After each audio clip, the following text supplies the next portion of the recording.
انا بالنسبه لي ده تكليف مش تشريف. انا بالنسبه لي النهارده ان انا اخد جائزه احسن مصمم ازياء او فارس الجوده في مجالي، ده بالنسبه لي ده ان انا حاسب على كل خطوه من خطواتي، كل ديزاين، كل فكره، كل غرزه في فستان. مهم قوي نطلع منتج مصري متميز، شياكه، اناقه، يخدم المصريات بشكل عام. يا جماعه اعتبر بالنسبه لي انا ده حاجه واو يعني. بالنسبه لي فستان حوريه فرغلي اخذ مني الشغل 5 اشهر. فستان حوريه فرغلي واخد 90 متر قماش، اللير الخارجي 30 متر، وانا بطله 3 لايرز، فاوريدي بقى 90 متر قماش. هو ما كانش تقيل، هي كان عندها غصب عنها ان الشوز دخل في الجبونه فاتكعبلت، لكن غير كده هو خفيف جدا. بس هو واخد شغل رهيب رهيب.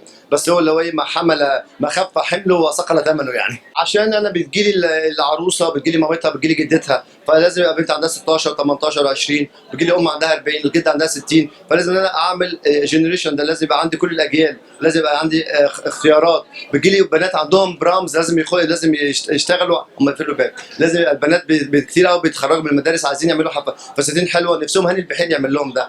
فانا ان شاء الله عندي لاين هيبقى بريتا بورتيه وسعره لطيف جدا، وهو ده للبرامز بقى الجديده ان شاء الله. ان شاء الله عندي في دبي ان شاء الله في الاسبوع الجاي، وبعد كده عندنا في فرنسا، وعندنا ان شاء الله في الاردن يوم 25 فبراير ان شاء الله.